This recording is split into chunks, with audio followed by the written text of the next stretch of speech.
ஒரு கணக்கெடுப்பு என்பது அது வந்து கனவிலும் நினைத்து பார்க்காத ஒன்று. நடைமுறையில் அது சாத்தியமே இல்லை. அதால் இவங்க தன்னுடைய வளர்ப்பு குழந்தையான விஜயை முன்னிலைப்படுத்த வேண்டும் என்று திமுக செய்த சதிதான் இந்த கருத்து கணிப்பு. சர்வே இருந்தால் நம்ம வெளிப்பட்டு வந்ததுக்காக எப்போ எண்ணி பாருமா, ஒரு விஷயம் புரிஞ்சுக்கோ. அவன் எடுத்தவன் வந்து ஏற்கனவே ஒழுக்கம் இல்லாத ஆளு.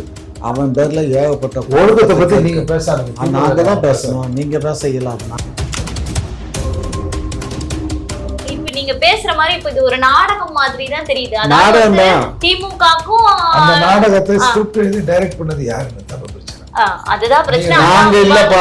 நாங்க இல்லப்பா இல்ல நீங்க ஒண்ணு நீங்களா இருக்கலாம், இல்ல விஜயா இருக்கலாம். அவன் இப்போ 4-5 கல்யாணம் பண்ணியிருந்தா கூட பரவாயில்லவா, கல்யாணம் பண்ணிக்கணும் அளவுக்கு ஆகி வச்சிருப்பான். இன்னைக்கு வந்து ஒரு பொண்ணை பார்த்து வேவு பார்த்து ஒழுக்கமா அப்படியா இப்படியான்னு கல்யாணம் பாருமா. எங்களுக்கு ஒட்டும் இல்ல உறவும் இல்லம்மா. விஜய் இப்ப எல்லாருமே இப்ப இவங்க எல்லாம் பேசுறாங்க ஏதோ விஜய் வந்து நாங்க தான் ஆப்ரேட் பண்றோம்னு. நாங்க அவரை ஆப்ரேட் பண்ணல, அத அமெரிக்கால இருக்க அவரை ஆப்ரேட் பண்றவன். நீங்க எதுக்கு திருமணம்னு சொன்ன உடனே அப்படியே துடிச்சுக்கிட்டு எந்திரிக்கிறீங்க? திருமணம் நீங்க தான் அசிங்கப்படுறீங்க.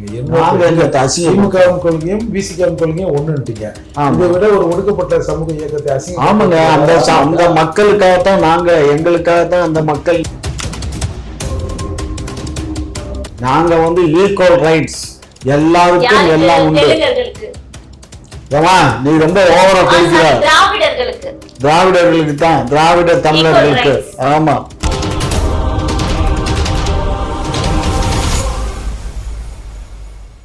குக்கு செய்தி நேயர்களுக்கு வணக்கம். நான் உங்கள் மகாலட்சுமி நாச்சியப்பன். இன்று நம்மோடு விவாதத்தில் இணைந்திருப்பவர்கள் திமுகவின் மூத்த முன்னோடி முனைவர் காமாட்சி நாயுடு அவர்கள், புரட்சி தமிழகம் கட்சியின் தலைவர் வழக்கறிஞருமான திரு ஏர்போர்ட் மூர்த்தி அவர்கள். இருவருக்கும் வணக்கம் ஐயா.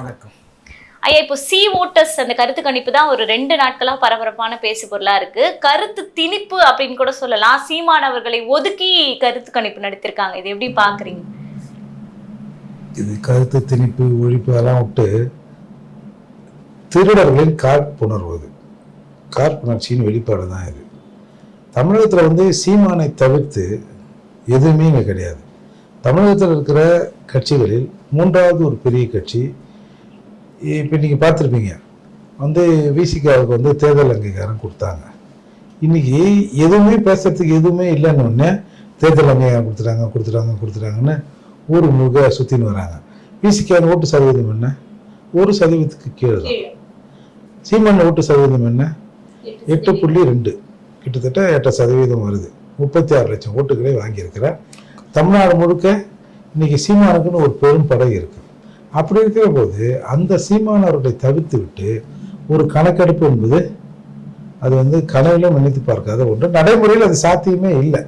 அதால இவங்க தன்னுடைய வளர்ப்பு குழந்தையான விஜயை முன்னிலைப்படுத்த வேண்டும் என்று திமுக செய்த சதிதான் இந்த கருத்து கணிப்பு. திருடர்கள் திமுக தான் அப்படின்றீங்க? நான் சொல்றேன், இந்த கருத்து கணிப்புக்கு பின்னால் திமுக இருக்குன்னு. அவங்க திருடுறாங்களா, இல்லை பகல் கொள்ளை அடிக்கிறாங்களா, கொள்ளக்காரான்னு அது மக்கள் பார்த்துக்க போறாங்க. சீமானவர்கள் மீது இவ்வளவு காழ்ப்புணர்ச்சி எதுக்கு திமுகக்கு? யார் சொன்னா? மக்கள் சொல்றாங்க. எந்த மக்கள் உங்ககிட்ட வந்து சொன்னாங்க? எல்லாமே வலைத்தளங்கள், சமூக வலைத்தளங்கள்ல பேசப்படுது. எங்களுக்கும் இதுக்கும் சம்பந்தம் இல்லை. எங்களுக்கு 27% இருக்கா. எங்களுக்கு என்ன 27% தான் இருக்கா? இல்ல, நீங்க மொத்தமா வந்து இது சீமானுக்கு வந்து புறந்தள்ளி ஒரு சர்வே இருந்தா நம்ம வெளிப்பட்டு வந்ததுக்காக எப்ப எண்ணி பாருமா, ஒரு விஷயம் புரிஞ்சுக்கோ. அவன் எடுத்தவன் வந்து ஏற்கனவே ஒழுக்கம் இல்லாத ஆளு. அவன் பேர்ல ஏகப்பட்ட ஒழுக்கத்தை பத்தி நீங்க பேசாதீங்க. நாங்க தான் பேசணும், நீங்க பேச இயலாது. நாங்க பேசாதீங்க. ஆகினால அவன் சிங்க ஆப்ரேஷன்ல ஏற்கனவே மாட்டின்னுட்டு கடந்தவன். அவன் வந்து ஏதோ தப்பா அடுத்த இதில் இருக்கிறத எடுத்து வச்சு போடுறான். ஒரு 100%னா 100% ஒர்க் அவுட் ஆகிருக்கணும்ல. 36% தொங்க விட்டுருக்கானே. அதில் சீமானுக்கு போட ஒரு 36 போட இன்னும் கொப்பம் விட்டு முதல் போச்சு. பொய் புழுகுற 36% சீமானுக்கு போட வேண்டியதுதானே. யாருமா அவன் தானே போட வேண்டியதுதானே. இப்போ அவங்க இப்போ சீமானுடைய ஐடி விங்ல போட்டாங்கல்ல 36% எங்களுக்கு தான் அப்படின்னு. ஆமா, மீதம் பின்ன விட்டுருக்காங்க. அதனால அவங்க சொல்றாங்க. அதுதான்டா.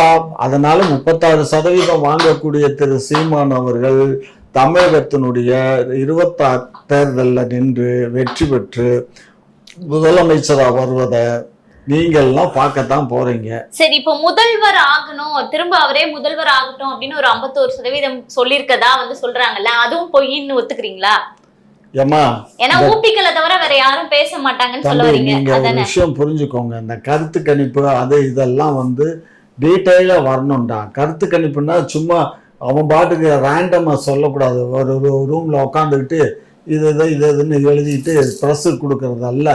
கருத்து கணிப்புன்னா இறங்கி ஃபீல்டில் இறங்கி ஒவ்வொரு தொகுதியாக போகணும், ஒவ்வொரு மாவட்ட வாரியாக போய் தொகுதி வாரியாக போய் அங்கே இருக்கக்கூடிய இளைஞர்கள், நடுத்தரவாதிகள், முதியோர்கள் இவங்களையெல்லாம் கலந்து குறைந்தபட்சம் ஒரு தொகுதியில் ஒரு 1000-லேருந்து ஒரு 2000 பேரையாவது ஒரு இன்டர்வியூ பண்ணி அதனுடைய சார்ட் எடுத்து ரிலீஸ் பண்ணணும்டா.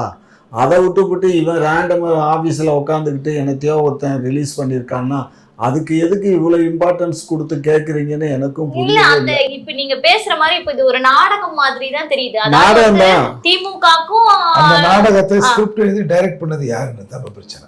அதுதான் பிரச்சனை. நாங்க இல்லப்பா இல்ல நீங்க ஒண்ணு நீங்களா இருக்கணும், இல்ல விஜயா இருக்கணும். நாங்க பண்ணல. நாங்க 2 பேரும் சேர்ந்தா இருக்கணும். நாங்க 100க்கு 100 நாங்க பண்ணல. எங்களுக்கு நாங்க நாங்க இல்லாத ஒருத்தர் நாங்க ஒருத்தங்க ரெட்டியா இருக்கிறான்ல, அவன் ரெட்டியார் கூட பண்ணிருக்கலாம். ஏன்னு கேட்டீங்கன்னா அவன் தான் நெஞ்சு சீமான் மாதிரியே பேசுறான்யா. அப்படியே புடைக்க பேசுறான், மூக்கு வடைக்க பேசுறான், மூக்கு அப்படியே வடைக்குதான் பேசல பாரு. சீமான் பேசுற தமிழ் தேசிய அரசியலை ஒரு தெலுங்கு பேசுற அரசியலோடு கம்பேர் பண்ணி பேசுறதே உங்களோட. அவர் என்ன டெல்லியில இருந்து வந்தாரு, இல்ல அவர் என்ன அவன் வானத்துல இருந்து அரசியல ரெட்டியார் பேசுறாரு. சும்மா இருங்க. என்ன தெரியும்? என்ன ரெட்டியாருக்கு என்ன தெரியும்? பேச தெரியும். இங்க பாருங்க, அப்படி எல்லாம் ஏங்க அவன் ஏற்கனவே அவன் நிறைய தோட்டத்துல வளர்ந்து வந்தாங்க. அவன் எங்க தோட்டத்துல பயிற்சி கொடுத்து வளர்ந்தாங்க. எங்க தோட்டத்துல அவன் இந்த ஐடி இங்க பாத்துக்கிட்டு இருந்தான், புரிஞ்சுக்கோங்க. அதுக்கப்புறம் தொல் திருமாவளவன் அதே ஒர்க்க பண்ணாரு. நாங்க ஆமா வேவு பார்க்க 16 வயது பருவம் அங்காது, அதனால வேவு பார்த்து நாங்க கல்யாணம் பண்ணிக்க போறோம். ஏமா மூஞ்சி வச்சுக்கிட்டு இப்படி பேசுறீங்க? அவன் இப்ப 4-5 கல்யாணம் பண்ணியிருந்தா கூட பரவாயில்லவா, கல்யாணம் பண்ணிக்கிற அளவுக்கு ஆகி போச்சு. இப்போ இன்னைக்கு ஒரு பொண்ணை பார்த்து வேவு பார்த்து ஒழுக்கமா அப்படியா இப்படியான்னு பாருமா. எங்களுக்கு ஒட்டும் இல்ல உறவும் இல்லம்மா. விஜய் இப்ப எல்லாருமே இப்ப இவங்க எல்லாம் பேசுறாங்க ஏதோ விஜய் நாங்க தான் ஆப்ரேட் பண்றோம்னு. நாங்க அவரை ஆப்ரேட் பண்ணல. அத அமெரிக்கால இருக்க அவரை ஆப்ரேட் பண்றவன். அவங்க மாமிங்க 2 பேர் இருக்கானுங்க.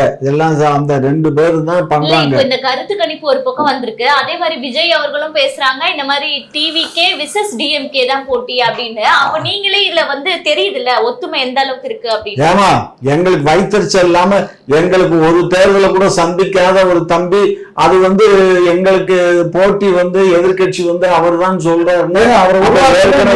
சட்டமன்றத்துல இருக்க 66 எம்எல்ஏக்களை வச்சிருக்க எடப்பாடிக்கு அந்த இது இல்லையா? இல்ல ஏற்கனவே பாரதிய ஜனதா நான் தான் எதிர்கட்சி தமிழ்நாட்டுலன்னு சொல்லிட்டு இருக்க திரு அண்ணாமலை இல்லையா?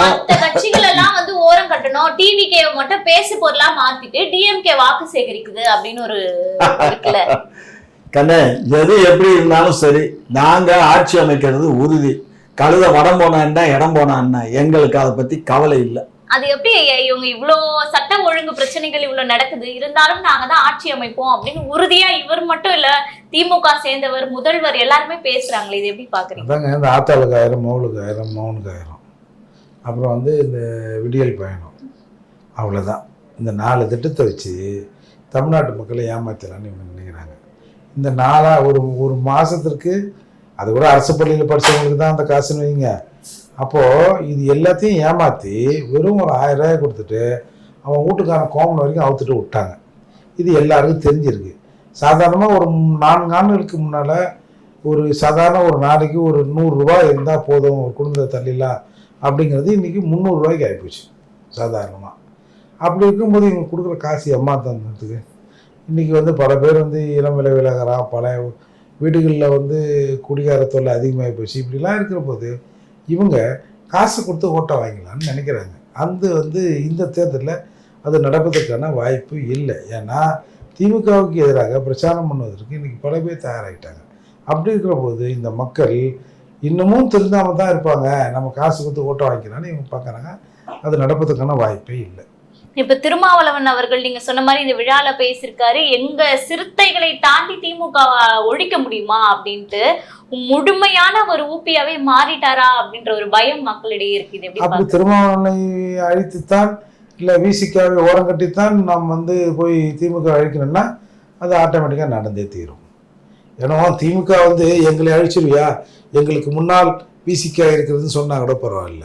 ஆனால் விசிகா தான் சொல்லுது, எங்களுக்கு நாங்கள் வந்து திமுகவுக்கு முன்னால் இருக்கிறோம், திராவிடத்துக்கு முன்னால் இருக்கிறோம், எங்களை அழிக்காமல் நீங்கள் வந்து அங்கே கை வைக்க முடியாதுன்னு சொல்கிறது ரொம்ப அசிங்கமான வார்த்தை அது.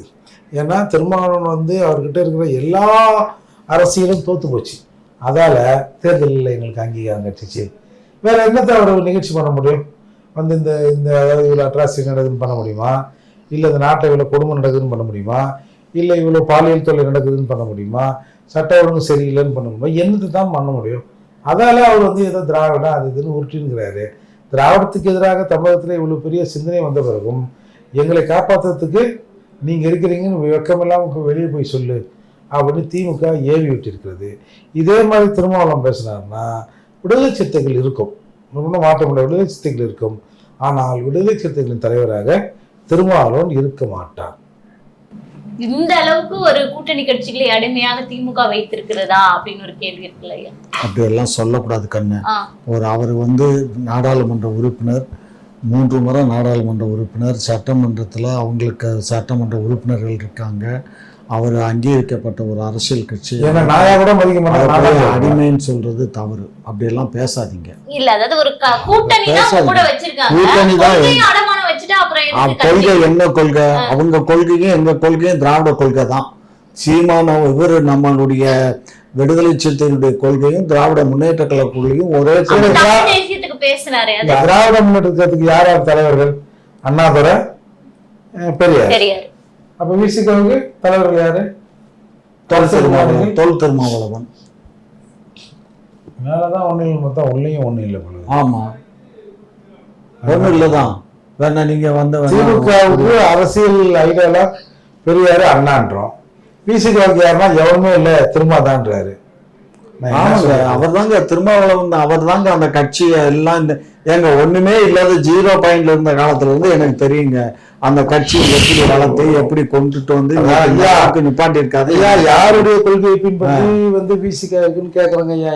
யார் மாதிரி என்ன யார் கொள்கை? அந்த கொள்கை எல்லாமே வந்து எங்களுடைய கொள்கையும் அவங்களுடைய மேனிஃபெஸ்டோவும் ரெண்டும் ஒண்ணுதான், வெவ்வேறு இல்ல. ஒரே குட்டையில் மட்டைகள் தான். திமுக கொள்கையும் விசிக கொள்கையும் ஒண்ணா? 2 பேரும் ஒரு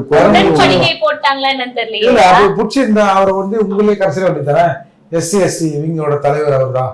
அதெல்லாம் எங்க மாநில தலைவர் திருமாவளவன் சொல்ல வேண்டிய. இங்க பாருங்க, நீங்க வந்து விசிக ஒருத்தர் அசிங்கப்படுத்த முடியுமா? எதுக்கு? என் கொள்கையும் திமுக கொள்கையும் விசிக கொள்கையும் ஒண்ணுன்னா அப்ப என்னைய காலத்து போனா விசிக துப்புங்கன்னு தானே அர்த்தம் இருக்கு. இங்க பாருங்க, எங்களோட கூட்டணியில் இருக்கவங்க எல்லாம் மேக்சிமம் வந்து கொள்கை முரண்பாடு இல்லாம கொள்கையை ஒத்து போறவங்க தான் எங்களுடைய கூட்டணியில இருக்காங்க.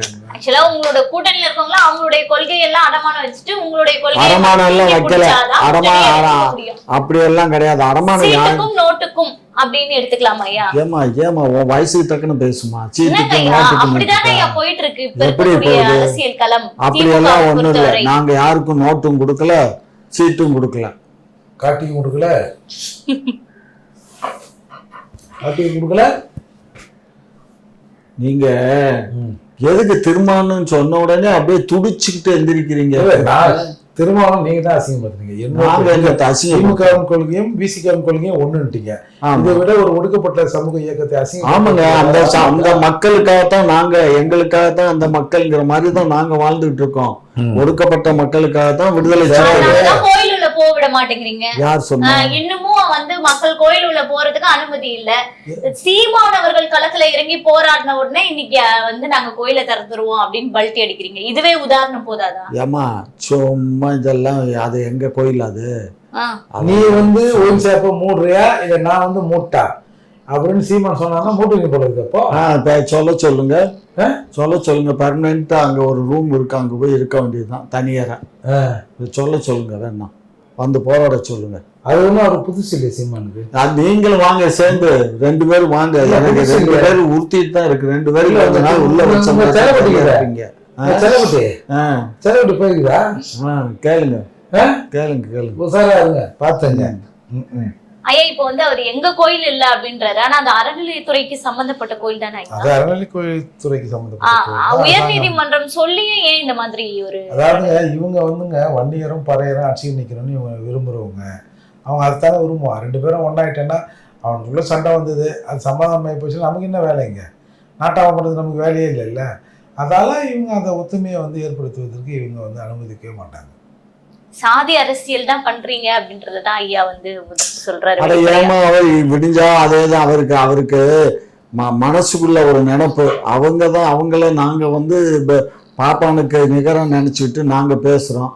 அவங்க இல்ல நாங்க மறுபடியும் நாங்க அப்படித்தான் அப்படின்னா நாங்க என்ன பேசுறது? பாப்பானுக்கு நிகரம் நாங்க உங்களை வச்சுக்கிட்டு பேசுறோம். அதான் பார்ப்பன எதிர்ப்புன்ற மாதிரி. ஆமா, நீங்க என்னன்னா என்ன நாங்க பட்டியலில் தான் இருக்கோம், பட்டியலின மக்கள்ன்றீங்க. யார்கிட்ட போய் சொல்றது? என்ன பண்ணலாம் அப்போ? என்ன பண்றது? நீங்களே பார்த்து திருந்தணும். திருடனாய் பார்த்து திருந்தாவிட்டால் எங்களை திருடன்றீங்களா? ஆமா, உங்களை பார்த்து தான் அந்த பாட்டு பாடியிருக்காரு பட்டுக்கோட்டையாரு. அது உங்களை பார்த்தா இருக்கும். சரி வச்சுக்கோங்க, எங்களை பார்த்து கூட வச்சுக்கோங்க. ஆனா இதை ஒத்துக்கிறதுக்கும் ஒரு தைரியம் வேணுங்க ஐயா. இது யார் தெரியுமா ஒத்துப்பா? கை தேர்ந்த திருடன் தான் ஒத்துப்பா. ஆமா இப்போ என்ன? ஆமாம் செஞ்சேன் என்னன்றப்போம் இதை ரிமைண்ட் பண்ணி பார்த்துக்கலாம் அப்படின்னு அசால்ட்டாக யார் சொல்லுவா? இந்த மாதிரி கை தேர்ந்த திருடர்கள் தான் சொல்லுவாங்க. ஆமாம், அதான் நீங்கள் கை தேர்ந்தவர்கள். ஆமாங்க, இப்போ என்ன செய்யணும்னு சொல்லு. நீ அடுத்த கேள்வி கேளுடா. ஐயா இப்ப இந்த மருதமலையில வந்து அந்த குடமுழுக்கு வந்து தமிழ்ல நடத்தணும் அப்படின்னு நாம் தமிழர் கட்சி சார்பா போராட்டம் நடத்தினாங்க. அது தாக்குதலும் நடத்தினவங்க மீது எல்லாம் பண்ணியிருக்காங்க இல்லைங்களா? இப்போ வந்து பிரதமர் மோடி வரும்போது காங்கிரஸ் கட்சியின் மாநில தலைவர் வந்து கருப்பு கொடி போராட்டம் பண்ண போறாங்க. அதுக்கு அனுமதி கொடுக்குறாங்க. மக்களுக்காக போராடினா ஏன் ஒடுக்குறாங்க? ஏமா போராட்டம் பண்றதுக்கு கருப்பு கொடி காட்டுறதுக்குன்னு சில இடங்களை குறிச்சு கொடுப்பாங்க. நானும் ஒரு காலத்துல ராஜீவ் காந்தி வரும்போது கருப்பு கொடி மதுரையில காட்டணும் தான் இடத்த குறிச்சு கொடுப்பாங்க. அந்த இடத்துல இருந்து நம்ம கருப்பு கொடியை காட்டணும், அவ்வளவுதான்.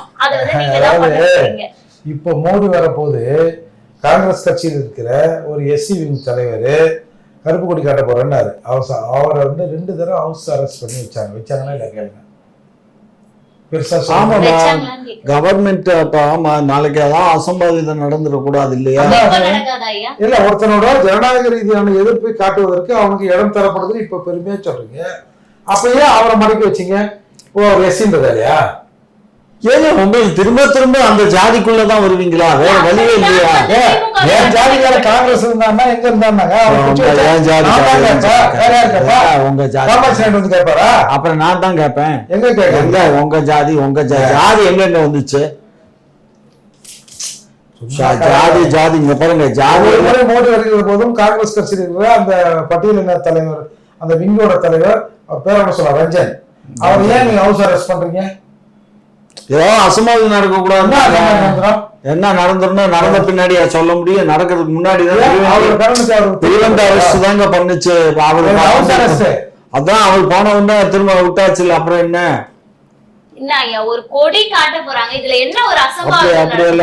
சரி, இப்ப இந்த மருதமலை விவகாரமே எடுத்துக்கோங்க. குடமுழுக்குக்கு ஒரு பிட் நோட்டீஸ் தான் கொடுத்தாங்க, வேற எதுவுமே பண்ணல. ஆர்ப்பாட்டமோ போராட்டமோ எந்த ஒரு இதுவுமே பண்ணல. அப்புறம் எதுக்கு நாம் தமிழர் கட்சி சேர்ந்தவர்களை பெண்கள் உட்பட தாக்கியிருக்காங்க போலீசார்? இதுக்கெல்லாம் நியாயமா?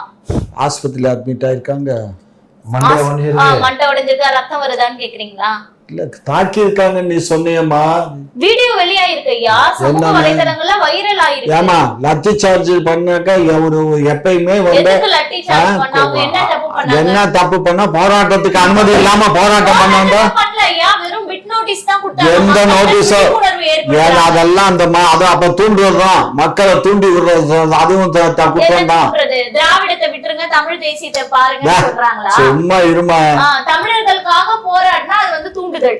ஏமா தூண்டுதல் தான், தீவிரவாதம் தான், நக்சல் தான். தெலுங்கர்களுக்காக போராடலாமா? யாருக்கும் போராடக்கூடாது. அரசு என்ன சொல்லுதோ அதை கேட்டு நடக்கணும், அதுதான் மனிதனுக்கு அழகு. ஐயா இது ஒரு தீவிரவாதம் அப்படின்னு சொல்லிட்டு ஐயா வெளிப்படையா பேசுறாரு. தமிழ் தேசியத்துக்காக பேசணும், அப்ப இது நீங்க எப்படி பாக்குறீங்க? அதாவது தமிழ்நாட்டுல ஒரு குடமுழுக்கை தமிழில் நடத்துங்கள் என்று சொல்வது தமிழரின் மானக்கேடு. அதுவும் யார்கிட்ட கேட்கறோன்றது அதை விட கேடு. உங்ககிட்ட வந்து எங்க தலையெழுத்து எங்க நாட்டில் இருக்கிற தமிழ் கடவுளுக்கு என் மொழியில அர்ச்சனை பண்ணு, குடமுழுக்கு பண்ணுன்னு கேட்க பத்தியா? நாங்கெல்லாம் சாகலாம், தமிழ்லாம் நாக்கு அப்படின்னு சாகலாம். இதை பார்த்து கொண்டு இருக்கிற தமிழர்கள் இதை புரிஞ்சுக்கணும். தமிழ்நாட்டில் இங்கு தமிழில் அர்ச்சனை செய்யப்படும் அப்படிங்கிறது, நம்ம ஏதோ வடநாட்டில் போய் கோயிலில் இங்கே தமிழில் அர்ச்சனை செய்யப்படும்னு போர்டு இருந்த மாதிரி தமிழ்நாட்டில் தமிழ் அர்ச்சனை செய்யப்படும் போர்டு. ஆனா ஐயா கேட்டா சொல்லுவாரு எல்லா கோயிலையும் தமிழ்ல தான் மந்திரங்கள் ஓதுறாங்களாம் ஐயா. ஏமா ஏன் தனியா நீண்ட நெடுங்காலமா இங்க எல்லாமே வந்து சான்ஸ்கிரிட்ல தான் பண்ணிக்கிட்டு இருந்தானுங்க. இப்பதான் நம்ம வந்து இந்த கலைஞருடைய ஆட்சி காலத்துலதான் வந்து நான் ஒரு தமிழகத்தின் முதல்வராக இருக்கிறேன். போர்டு என்னன்னு இருக்கும், இங்கு இந்தியில் அர்ச்சனை செய்யப்படும், இங்கு மலையாளத்தில் அர்ச்சனை செய்யப்படும், அப்படிதானே போர்டு நான் வைப்பேன். ஆனா உங்ககிட்ட ஆட்சியை கொடுத்தா பரவாயில்ல, கொஞ்சம் பேர் தமிழ்காரங்கிறான், அவங்க தமிழ்ல அர்ச்சனை செய்யணும்னு போர்டு வைங்க. ஏங்க சில பாப்பா பையில இருக்கானுங்க, அவனுங்களுக்கு சான்ஸ்கிரிட்ல வேணும்னு கேட்கறானுங்க. அதுதான் சார், அவர் தமிழ் ஆட்சியில் இருந்தால் இங்க இந்தியில் அர்ச்சனை செய்யப்படும், சமஸ்கிருதத்தில் அர்ச்சனை செய்யப்படும் போர்டு வைக்கப்படும்.